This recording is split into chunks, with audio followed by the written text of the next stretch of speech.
నమస్కారం BJP TV news కి స్వాగతం. హెడ్లైన్ చూద్దాం.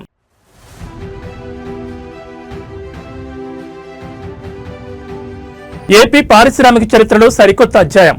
రేపే ఆర్సెలార్ మిత్తల్ ప్లాంట్ కు సీఎం చంద్రబాబు భూమి పూజ.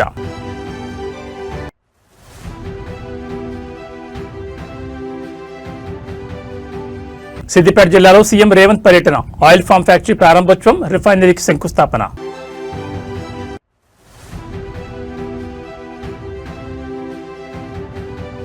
కర్షకులకు గుడ్ న్యూస్. నేడు రైతు భరోసా నిధుల విడుదల.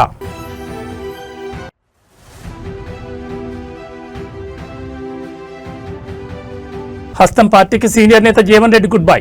రాజీనామా డేట్ ఫిక్స్.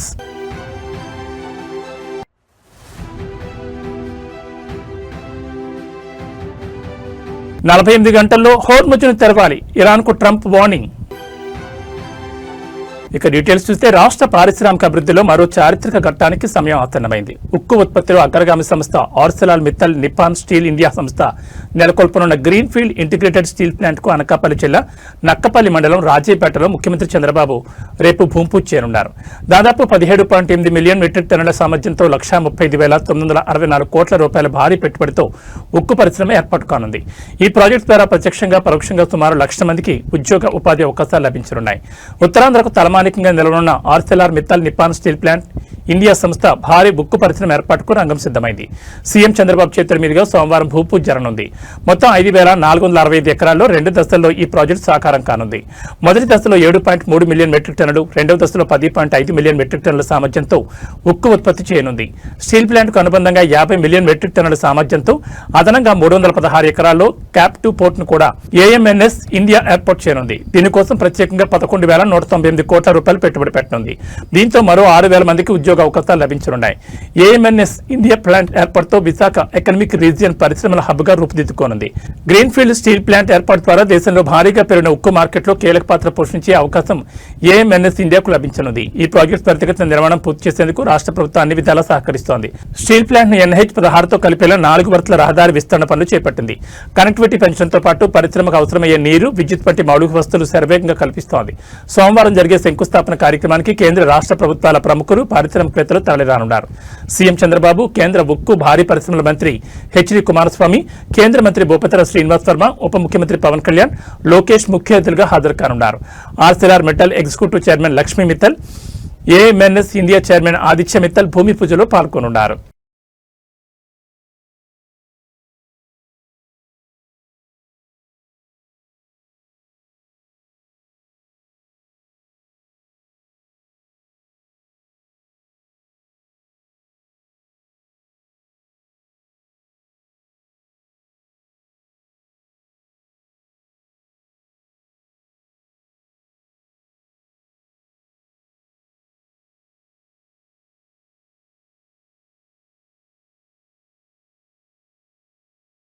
ముఖ్యమంత్రి రేవంత్ రెడ్డి నేడు సిద్దిపేట జిల్లాలో పర్యటించనున్నారు.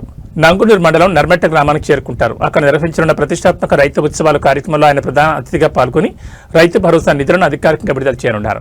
తొలి విడతలో భాగంగా సుమారు 70 లక్షల మంది రైతుల ఖాతాల్లోకి నేరుగా నగదు జమ కానుంది. ఈ పర్యటనలో భాగంగా సీఎం రేవంత్ రెడ్డి కేవలం నిధుల విడుదలకే పరిమితం కాకుండా జిల్లా పారిశ్రామిక మరియు వ్యవసాయాభివృద్ధికి సంబంధించి పలు కీలక పనులకు శ్రీకారం చుట్టనున్నారు. నర్మెట్లో నిర్మించిన టీజీ ఆయిల్ ఫామ్ కర్మాగారాన్ని ఆయన ప్రారంభించనున్నారు. దీంతో పాటు ఆయిల్ ఫామ్ రిఫైనరీ యూనిట్ కు శంకుస్థాపన చేయడంతో పాటు జిల్లాలోని ఇతర పెండింగ్ అభివృద్ధి పనులకు కూడా పునాదిరాలు వేయనున్నారు. కార్యక్రమం అనంతరం అక్కడే ఏర్పాటు చేసిన భారీ బహిరంగ సభలో ముఖ్యమంత్రి ప్రసంగించనున్నారు. రైతు సంక్షేమం కోసం ప్రభుత్వం తీసుకున్న చర్యలు, భవిష్యత్ ప్రణాళికలు, జిల్లా అభివృద్ధిపై ఆయన కీలక ప్రకటన చేసే అవకాశం ఉంది. సీఎం రేవంత్ పర్యటన సందర్భంగా జిల్లా యంత్రాంగం ఇప్పటికే నర్మెట్లో పటిష్టమైన భద్రతా ఏర్పాట్లు మరియు సభకు వచ్చే రైతుల కోసం మౌలిక వసతులను సిద్ధం చేసింది.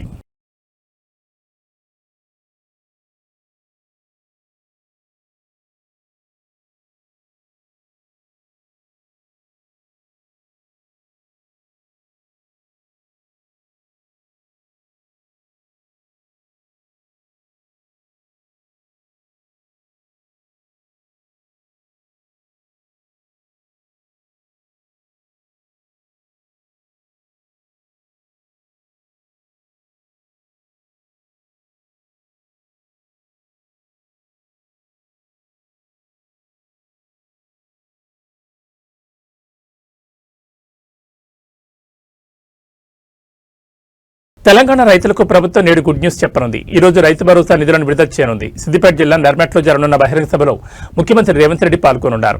ఈ సందర్భంగా రైతులకు యాసంగిలో పెట్టుబడి సాయం కింద నిధులు విడుదల చేయనున్నారు. ఇప్పటికే ముఖ్యమంత్రి బహిరంగ సభ కోసం అధికారులు అన్ని ఏర్పాట్లు చేశారు.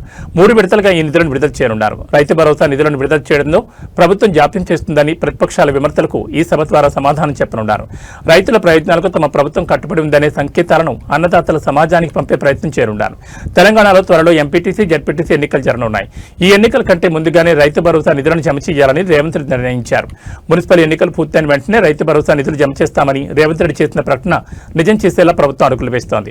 మొత్తం 3 విడతల్లో నిధులను విడుదల చేయనున్నారు. తొలుత 70 లక్షల మంది రైతుల ఖాతాల్లో 3,590 కోట్ల నిధులను విడుదల చేయనున్నారు. మొత్తం 3 విడతల్లో 9,000 కోట్ల నిధులను రైతుల ఖాతాలో జమ చేయనున్నారు. సిద్దిపేట జిల్లా నర్మెట్లో ముఖ్యమంత్రి రేవంత్ రెడ్డి నిధులను విడుదల చేయనున్నారు. రైతు భరోసా పథకం కింద అర్హత కలిగిన రైతులు ఎకరానికి సీజన్కు 6,000 చొప్పున, రబీ మరియు ఖరీఫ్ పంట సీజన్లో ఏటా ఎకరానికి 12,000 చొప్పున అందివ్వనున్నారు. నేరుగా రైతుల బ్యాంక్ ఖాతాలోనే జమ చేయనుంది. ఎకరం నుంచి మొదలుపెట్టి ఎన్ని ఎకరాలున్నప్పటికీ అందరికీ అందించేలా ఈ రైతు భరోసా నిధులు అందనున్నాయి. అయితే సాగు అయ్యే భూములకు మాత్రమే రైతు భరోసా నిధులు అందనున్నాయి. మొత్తం మీద నేడు అన్నదాతల ముఖంలో ఆనందం వెల్లివిరనుంది.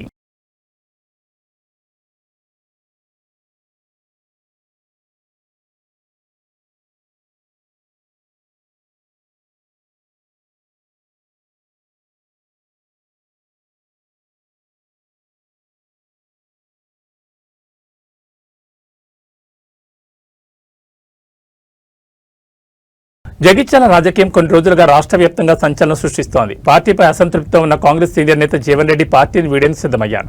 రాజీనామా ముహూర్తం ఫిక్స్ చేసుకున్నారట. ఈ నెల 25న అనుచరులతో కలిసి జీవన్ రెడ్డి రాజీనామా చేయనున్నట్టు తెలుస్తోంది. ఇక 27 నుంచి గ్రామాల బాట పట్టనున్నారు. గ్రామాల్లో తిరుగుతూ పార్టీ మార్పుపై ప్రజలను అడిగి అభిప్రాయం తెలుసుకోనున్నారు.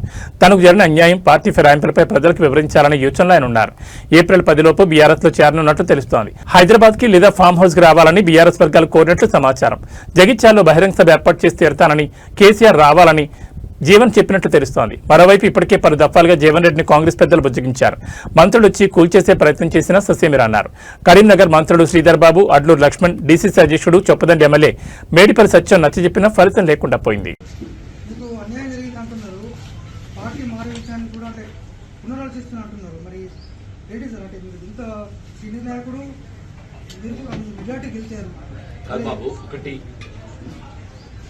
నా గురించి పార్టీతో నాకున్న అనుబంధం మీకు తెలుసు బాబు. పార్టీలో కొనసాగటం అనేది ఆలోచించుకునే పరిస్థితి ఏర్పడుతుందంటూ నేను పార్టీలో కొనసాగడం. ఎందుకంటే ఇవాళ ఆయన ఊరు వచ్చి మా మీద ఆధిపత్యం చెలాయిస్తా అని చెప్పని మా కాంగ్రెస్ పార్టీ మీద ఆధిపత్యం చెలాయిస్తే, మా కార్యకర్తల మీద అజమాయిషి చెలాయిస్తే, మా హక్కులకు కాజేస్తే, కాంగ్రెస్ కార్యకర్తల యొక్క హక్కులను కాపాడలేక ఏం చేయాలి నేను? Please guide me, please guide మీ.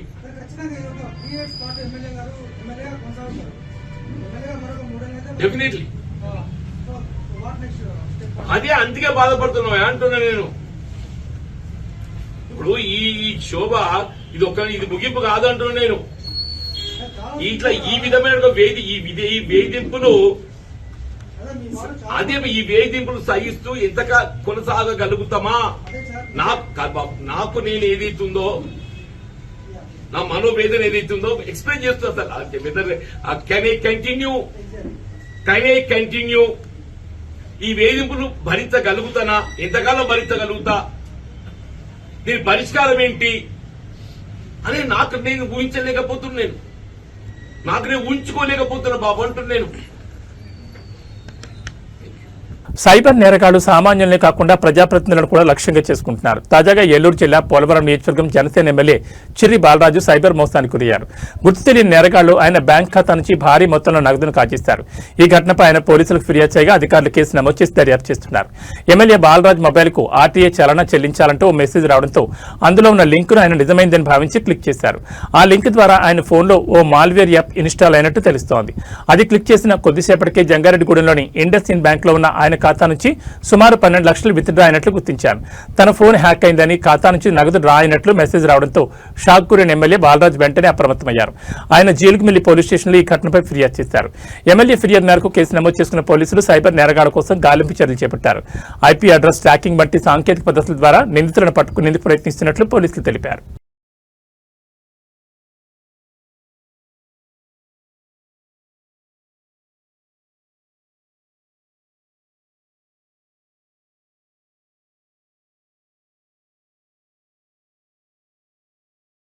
విశాఖపట్నంలో గీతం యూనివర్సిటీ వ్యవహారం మరోసారి తీవ్ర చర్చనీయాంశంగా మారింది. కోర్టులో కేసులు నడుస్తున్నప్పటికీ అధికార బలాన్ని అడ్డుపెట్టుకుని గీతం యాజమాన్యం పరితెగించిందనే విమర్శలు వెలువెత్తున్నాయి. వివాదాస్పద భూముల్లో అడ్డగోలుగా నిర్మాణ పనులు చేపట్టడం ఇప్పుడు తీర ప్రాంతంలో హాట్ టాపిక్ గా మారింది. గీతం భూములకు సంబంధించి వివాదం ఇంకా న్యాయస్థానం పరిధిలోనే ఉంది.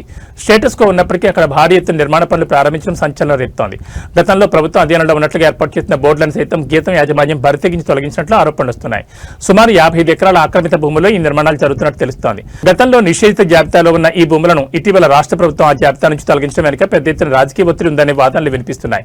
దాదాపు 5,000 కోట్ల రూపాయల విలువైన ప్రభుత్వ భూమిని అడ్డదారులు జీవీఎంసీ ద్వారా క్రమబద్ధీకరించుకునేందుకు పావులు కదుపుతున్నట్లు విపక్షాలు మండిపడుతున్నాయి.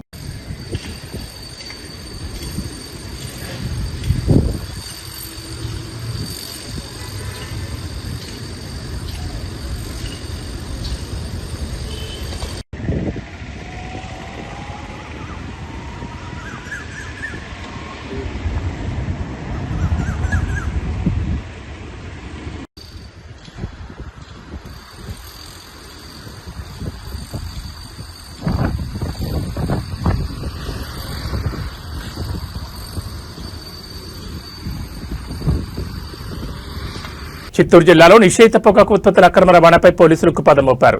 అంతర్రాష్ట్ర సరిహద్దుల గుండా గుట్టుచప్పుడు కాకుండా సాగుతున్న స్మగ్లింగ్ ముఠా ఆట కట్టించారు. ఇరువారం పరిసరాల్లో తనిఖీలు చేపట్టిన పోలీసులు భారీగా కోలిప్స్ పొగాకు ఉత్పత్తులను స్వాధీనం చేసుకున్నారు. చిత్తూరు ఇరువారం మధ్య పోలీసుల వాహన తనిఖీలు నిర్వహిస్తుండగా అనుమానాస్పదంగా వస్తున్న 2 ఇన్నోవా కారులను అడ్డుకున్నారు.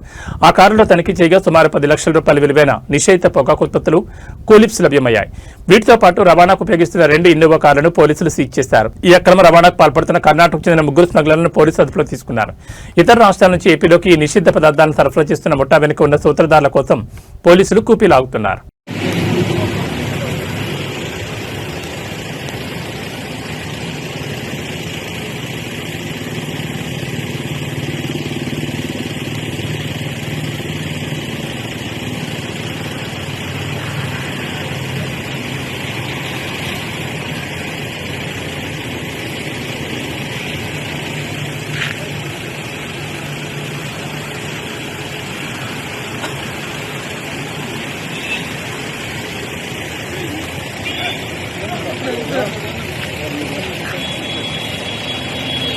విశాఖపట్నంలో దొంగలు బరితెగిస్తున్నారు. భక్తిభావంతో కొలిచే ఆలయాలను కూడా వదలడం లేదు. మాధవధారలోని ప్రసిద్ధ కనక మహాలక్ష్మి ఆలయంలో అర్ధరాత్రి చోరీ జరగడం స్థానికంగా కలకలం రేపింది. అమ్మవారి ఆభరణాలతో పాటు హుండీ నగదును ఎత్తుకెళ్లిన దొంగ సీసీ కెమెరాలు చిక్కడం ఇప్పుడు హాట్ టాపిక్ గా మారింది. అర్ధరాత్రి సమయంలో ముసుగు ధరించి ఆలయంలో ప్రవేశించిన దుండగుడు అత్యంత చాకచక్యంగా లోపలికి చొరబడ్డాడు. గర్భాలయంలోని అమ్మవారికి ఉన్న విలువైన బంగారు, వెండి ఆభరణాలతో పాటు భక్తులు సమర్పించిన హుండీ నగదును కూడా దొంగిలించాడు. చోరీ చేసిన సొత్తును అంతా ఒక మూటగా కట్టుకున్న దొంగ వెళ్లేటప్పుడు ధైర్యంగా ముసుగు తీసి అక్కడి నుంచి పరారయ్యాడు. ఈ దృశ్యాలని ఆలయ ప్రాంగణంలోని సీసీ కెమెరాలో స్పష్టంగా రికార్డ్ అయ్యాయి. సీసీటీవీ ఫుటేజ్ ఆధారంగా నిందితుని గుర్తించే పనిలో పోలీసులు నిమగ్నమయ్యారు. ఆలయ పరిసరాల్లో నిఘా పెంచాలని స్థానికులు డిమాండ్ చేస్తున్నారు.